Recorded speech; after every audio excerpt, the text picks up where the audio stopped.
Hello, Facebook. I know you're all thinking, she's going live again. Will we ever stop seeing her live? And the answer is probably not, and we will get to why in a little while. So I wanted to talk to you guys today a little bit about direct sales and what 3 things you really need to know before you hop into any kind of direct sales venture. So the statistics, I know I had gone over them in a previous video, quite honestly, are a little bit staggering for how many people in this country are going to get into some type of direct sales. Some people call it MLM, some people call it social marketing. You can call it whatever you want to call it, okay? And basically it is selling a product from home, and the company gets a cut and you get a cut. And you guys have heard of some basic direct sales companies. Some have been around forever. Things like Avon, Mary Kay. Those are probably, to me, at least for my generation, some of the oldest. Hey, Tanya. That is just kind of an overview if you're like, what is direct sales? But the statistics are insane. They're saying within the next 5 years, 75% of Americans will have tried some sort of direct sales company venture for some type of extra income. Some people get into it because they like the community aspect of it. Hey, Jeanette. Hey, Kathleen. If you guys pop in, just drop a hey. And if you guys are actually watching a replay of this, please hashtag it replay. So it helps me kind of keep track when I'm looking at comments. Otherwise, I mean, I'm a little cuckoo. So it's hard for me to follow if I randomly get a comment in between later on. Hey, Casey. Hey, Annie, excuse me. So 75% of households will, 75% of the population will get involved in some kind of direct sales, whether as a side hustle for a little extra money. Some people will do it full time. Some people just want something fun to do from home. It's really kind of dependent on what your situation is. A little bit about me. I am Jen Whitmore, obviously. You're here, you can see my name at the top. I was involved in one particular direct sales venture for almost 2 years. I was in the top 2% of the company. At one point, there were 130,000 consultants in that particular company, and I was in the top 2% for sales, which is amazing. I kind of fell into direct sales on an accident, to be honest. It was always something I said I would never, ever do. And then I had my daughter. I'm a single mom. I moved back home. I moved back into my parents' house at 32 years old. I had no job. Obviously, I had just had a baby. I moved across a couple states to come back here. And I just needed a little something to give me extra income until she got old enough where I was comfortable putting her in daycare. That was the plan. At about 6 months, I'd put her in daycare. I would go back to work and I would move out of my parents' house because, let's be real, in your 30s, no one wants to live with your parents, okay? So, hey, Jenna. Hey, Casey. Hey, Marissa. Hey, Brandy. Welcome back from vacation, Brandy. So I signed up for that particular company just thinking if I could make a little extra money for diapers instead of living off of savings. And it turned into some kind of crazy thing that I ended up doing really well with and really learning a ton that I didn't know before, really basically by trial and error, doing a lot of research, really watching what other people in the company were doing and seeing what was working for them and what wasn't working for them and what was working for people in other companies. At this point, there's probably not a direct sales product I have not tried. I am not ashamed to admit it. I have tried it all for the most part. Just to kind of get a feel for things and just see different people's styles and what works within different companies. So, and then I got into my current direct sales company because I was starting to lose my enthusiasm for what I had been in a couple years. I mean, it was great to me. It allowed me in 6 months to move out of my parents' house, and I was fully supporting myself and my daughter solely on the income from that. I have yet to go back to work. She is now 2.5, and we are solely, fully self-supporting just on that income alone. We are not making millions of dollars, do not get me wrong, but we make enough that it supports our household and our bills and things of that nature. So that said, I was kind of starting to lose focus in my first company. So long story, hopefully a little shorter because I am long-winded if y'all haven't figured that out yet. I signed up with another company at the end of last July because I just needed something that to like refresh me, and I kind of wanted the challenge to see if I could make lightning strike twice. And by December, I was so overwhelmed doing both of these companies because the new one had kind of snowballed into this big thing for me. And I actually I thought long and hard about it for months, and I made the decision to separate from the company I had been with for almost 2 years, again at that top 2%. And here I am today, again, fully self-supporting on a totally different company. I am currently in the top 190 stylists out of 22,300 and some change in the company. I am in the top 190. So there's that.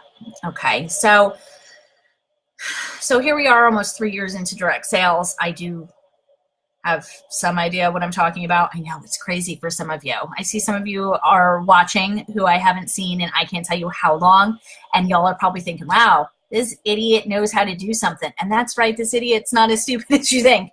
So all jokes aside, if you guys are looking to hop into direct sales, most people will be at some point. Most people have thought about it for whatever reason. You're going to want to look at these 3 things before you get into it, because in my opinion, it's what has helped me be successful.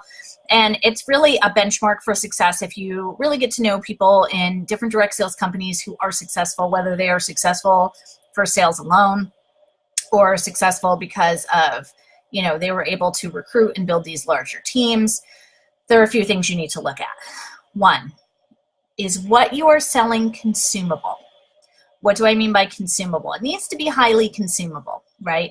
Consumable is how quickly people are going to order the product from you, get the product, use the complete product, and then reorder, okay? Because there's that whole kind of 4-step process to it, right? So some products, as much as you love them, are not highly consumable. I love my makeup. I do. And I buy makeup from 2 particular companies that happen to be direct sales. Why? Because the makeup is fantastic. It doesn't make me break out. I have sensitive skins, right? I personally would never sell it because I don't think I would be successful, because makeup is not something that's highly consumable, particularly when you're thinking about paying $40 or $50 for a foundation, and that foundation lasts you 3 or 4 months. So thank you for spending $50 with me, but I'm not going to see $50 again for another 3 or 4 months. Because again, remember, and that's assuming they use it every day, because remember, there's that cycle. They order it, they get it and try it, they love it, but then you have to wait for them to run out to reorder. Same thing with things like, and I'm not knocking what anybody does. And I'm not discouraging you from joining those types of companies, but just be mindful of it, particularly if you're looking to fully support yourself a little more on it and it's not just a fun thing. So if you're looking at things like candles, okay? Candles are not necessarily something that's highly consumable. I'm sure some people burn candles day and night. I personally don't think that that's probably the average, okay?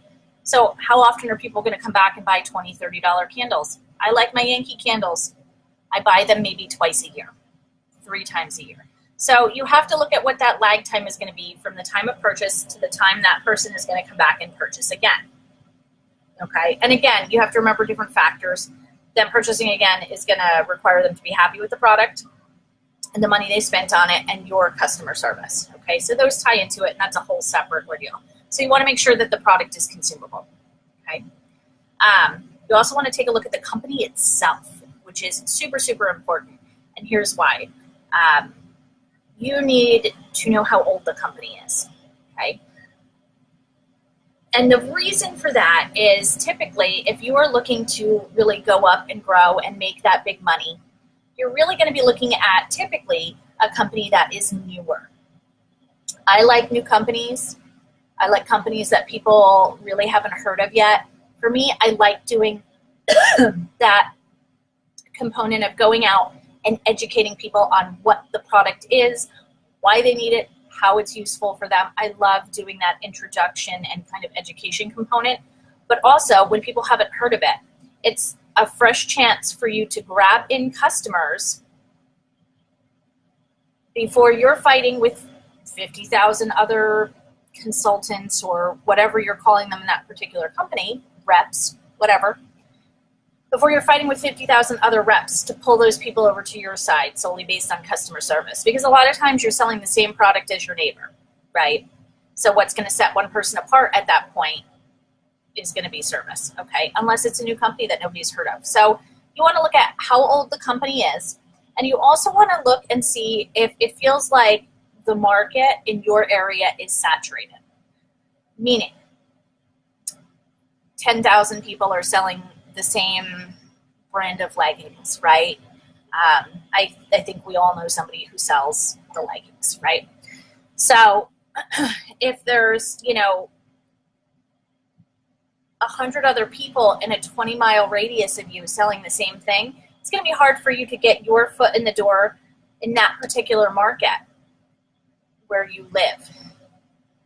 On the flip side, if there could be 100 reps selling that particular product in my area, but in your area there might only be 2. So it might be a great thing. So you want to take a look at the market. You want to see if the market in your area is saturated, if the market as a whole is saturated. Make sure you find out how many reps or consultants or stylists or whatever they're being called in that particular company. You want to know what the total number is.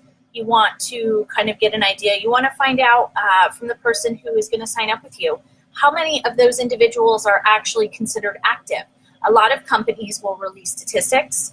I know the company I'm with releases statistics every month and lets you know what the numbers are total for the company and what the breakdown of that is. So you can get a feel for if the company is going to be successful. I just got an angry face. It's cool. Thanks for that. It's good for the ego. But you want to just kind of get an idea for what that level of saturation is and what the level of stability and success is amongst the stylists as a whole if they release those breakdowns. And again, anybody who you would be really speaking to that is knowledgeable, even if they don't know, they should be able to get some of that information for you so you can get a feel for whether or not the market is saturated. Do not sign up for something where the market is saturated. It's going to be exponentially harder for you to get your foot in the door. I don't care how much you love the product. If you're looking to actually make money, there needs to be room for you to kind of rise, both in sales and in team building, if that's something that you decide that you want to do. So you need to know how old the company is and what that market saturation looks like, okay? And what the success rates are for stylists in that particular company. Any company can tell you that they have sold $3 billion in product or whatever the number. I'm going to say 1 million because I like round numbers. Any company can tell you they've sold $1 million in product in one particular year. But what is the division of that $1 million? Is it 10 people at the very top that are selling, $999,000 of it, and the other $20,000 is coming from 15,000 consultants? Well, that's not good for you, right? So please make sure you take a look at that. And then the third thing, honest to God, this feels so common sense, but you would be surprised. You have to like the product.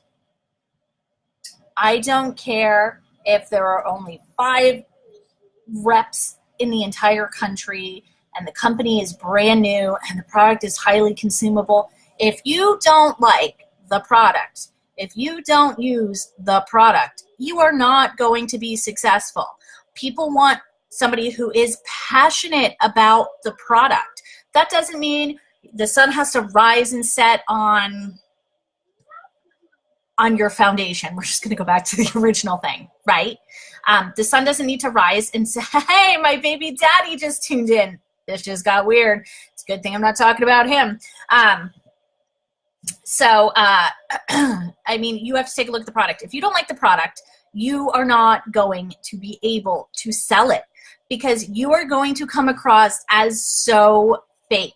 half of what people are purchasing, the reason why people are purchasing a product from you and not the person next door is because there's something about you that they like, that feels authentic, that feels genuine, that they can relate to, okay? A lot of it is about the relationship with you as an individual as well, which is why it's so important for you to put yourself out there and kind of be yourself. It's a huge component of it. Also, a story for another live. If you don't like the product, people will see through your fakeness because you're going to be up there. I know I can't fake it. Oh my God, isn't my eyeshadow looks great. I know I spent $90 on it, but I'm just making up numbers at this point. For the record, if I had $90 to spend on eyeshadow, I would not be living. Okay? But people will see through you that it's fake. If it comes off as disingenuous, disingenuine, or whatever you want that word to be, I promise you I have a higher education. I'm just not very good at Scrabble. People are going to see right through that. Okay, so make sure it's something you like. Okay, so 3 things. Make sure the product is highly consumable or consumable enough that the purchases are going to come around enough with repeat customers that it's not always a struggle, where you're not rocking it 1 month and then you have to wait 4 months for 15 people to come back and order from you. Okay, assuming you're not growing your network, which you should be every single day.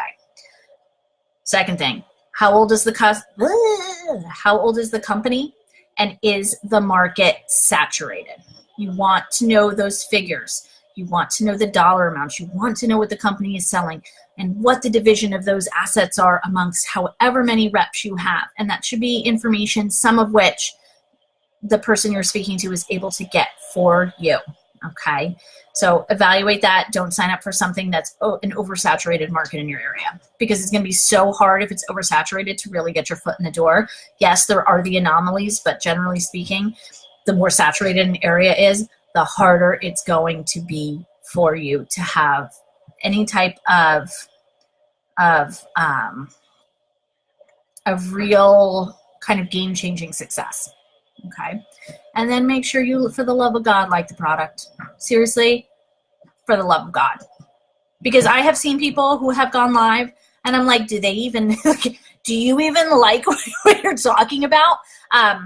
So make sure you like the product, okay? I don't care how great the opportunity is. If you don't like it, if you don't love it, if you are not willing to step out every single day dressed in those leggings or wearing that mascara, or, you know, listen, I don't sell the shampoo because, let me keep it real for y'all, I got some like bright stuff going on in my hair. I can't shampoo my hair every day. The fun purple would come right out. So certain things are just not for you, and people would see right through that. So make sure you like the product. Make sure you're prepared to use it every day. Make sure you're prepared to speak on it, because otherwise you're dead in the water before you even go. I don't care if it's a company that has like 0 reps. It's not going to work out for you. Okay, so those are my little kind of direct sales nuggets for the night, if you will. If you guys, again, are watching, just drop a comment so I know you're here. If you're watching a replay, be like, #replay homegirl, and I'll be like, what up? And the reason you're going to be seeing more and more of me is because I don't have enough on my plate right now. So for those of you who don't know, aside from running my direct sales venture right now, I have a team of 120 girls right now. I spend a lot of time talking to them. I feel like I see them every day. I've not met half of them, but I do love them very dearly. So on top of that, I actually do some custom vinyl on the side, because again, I like to keep busy, and I have this beautiful Cricut, and I just feel like I need to vinyl everything. So if anybody has a Cricut and knows what I'm talking about, like, holler. I am so not artsy and craftsy, but I can't screw it up with this. So I literally, like, I gotta put a vinyl on everything. So I do that on the side. And in the next 6 months or so, I'm actually working on creating a website. I do a blog, and it's all going to kind of come together, and I'm going to start doing some consulting. I'm not sure how it's going to look kind of starting that consulting, but really direct sales, social media, consulting to help people kind of get started on the right foot, answer questions. And if any of you are watching right now and thinking, I want to consult with that girl, reach out to me and I will just literally help you out of the goodness of my heart. I need people to be like, wow, she's awesome. Before I'm like, hey, you want to give me your money? I feel like we have to start somewhere small and let's not get ahead of ourselves. But I do obviously have some clue of what I'm talking about. So that's something I'm very passionate about, something I've wanted to do for the last 1.5 years, but I needed to make sure that, you know, I could replicate what I did with one company and take it over to another. And part of me is tempted to see if I could replicate it with a third company. But I am about to be limited with the company I am with now, hopefully this month, where I will not be able to sell for another company. So I'm going to be working on a website that's going to kind of encompass everything and do some consulting on the side. So it kind of all ties together in my mishmash mind. We're working on it. You know, like everything else, I am a work in progress. I do not sleep. So thank you, Tanya. I really appreciate that. Hey, Lisa W. I'm just seeing your comment. Facebook has been a big fat jerk the last like 24 hours for me. So it's still being a little wonky, but we're slowly getting back to normal. So comments feed through in like blocks for me right now. Thank you, Denise. I really appreciate it. Thanks, Maureen. All right, guys, so I am off for the night. You do not have to see this face again, possibly for a couple of days. If you liked my video and liked what I had to say, please share it. It is a public video. There is no sincerer form of flattery than you sharing me to drive all your friends nuts on your newsfeed. And if you guys run any kind of team for any kind of business and you feel like sharing it to a team page, please feel free. Your teams are always welcome to reach out to me. I am happy to help anyone in any company with any questions, kind of at least what works for me and what I've kind of seen work for others. So, all right, guys, I hope you guys have a great night. Later.